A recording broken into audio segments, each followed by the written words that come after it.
First verse. The Tao that can be told is not the eternal Tao. The name that can be named is not the eternal name. The Tao is both named and nameless. As nameless it is the origin of all things, as named it is the mother of 10,000 things. Ever desireless, one can see the mystery, ever desiring, one sees only the manifestations. And the mystery itself is the doorway to all understanding. Living the mystery. In this opening verse of the Tao Te Ching, Lao Tzu tells us that the Tao is both named and nameless. This sounds paradoxical to our Western intellect, and it is. Paradoxical thinking is embedded in Eastern concepts such as yin and yang or the feminine and the masculine, and where things are comfortably described as both this and that. We in the West, by contrast, tend to view opposites as incompatible concepts that contradict each other. Yet this book is asking that we change our ingrained ways of thinking and see how our lives change as a result.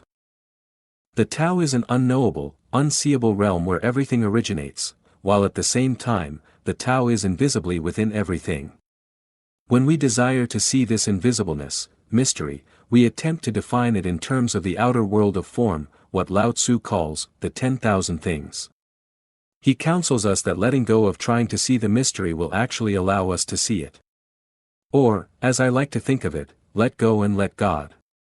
But how can we do that? One way is to permit ourselves to practice more paradoxical thinking by recognizing that desiring, wanting, and desireless, allowing, are different and the same, rather like the mysterious ends of a continuum. Desiring is the physical expression of creating conditions that allow us to be receptive, that is, it's in the world preparation for receiving. According to Lao Tzu, wanting to know or see the mystery of the Tao will reveal evidence of it in a variety of manifestations, but not the mystery itself. But this isn't a dead end. From this ground of desiring, the flowering of the mysterious Tao grows.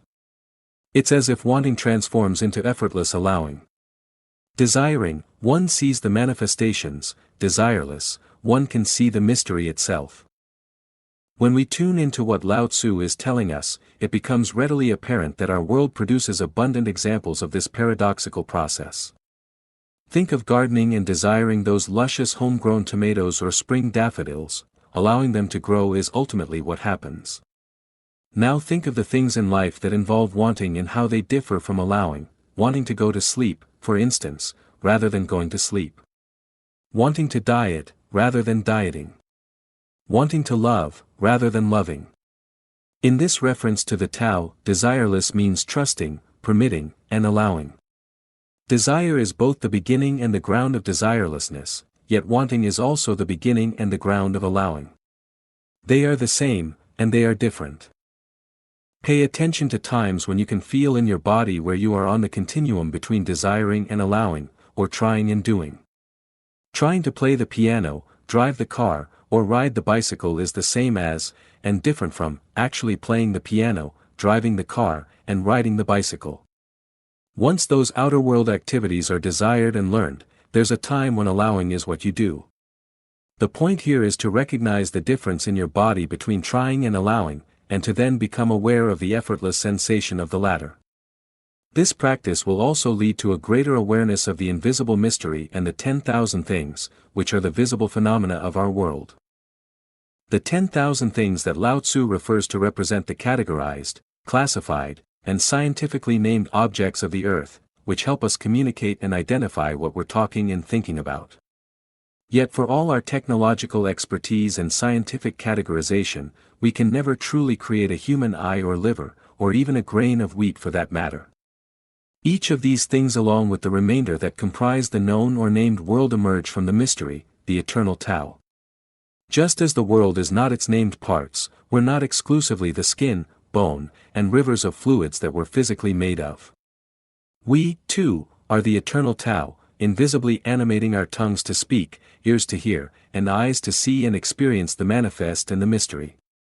Consciously allowing this nameless mystery is ultimately the way to practice the Tao. Does that mean putting yourself in harm's way?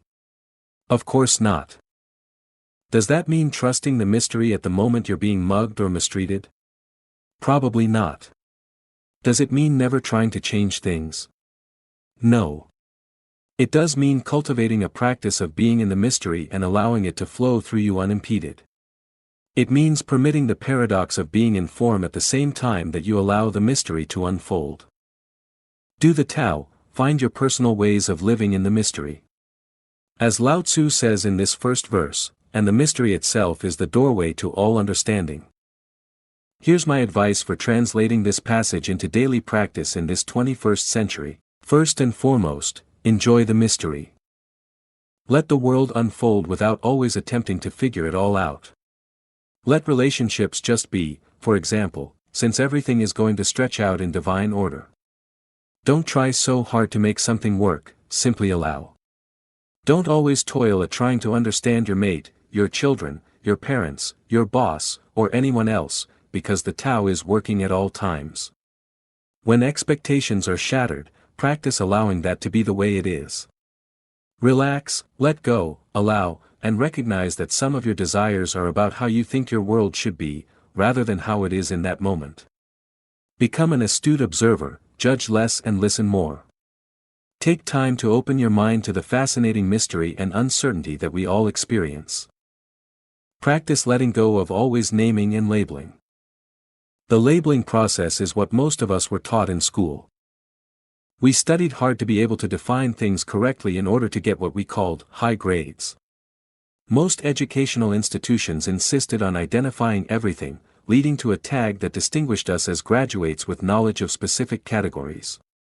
Yet we know, without anyone telling us, that there is no title, degree, or distinguishing label that truly defines us.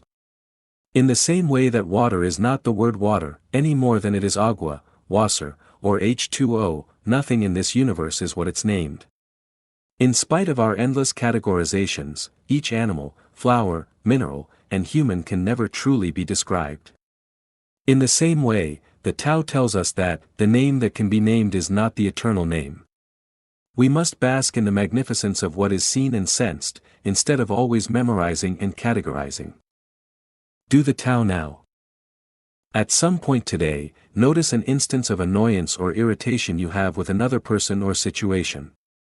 Decide to do the Tao, or practice the way, in that moment by turning inward with curiosity about where you are on the continuum between desire and allowing.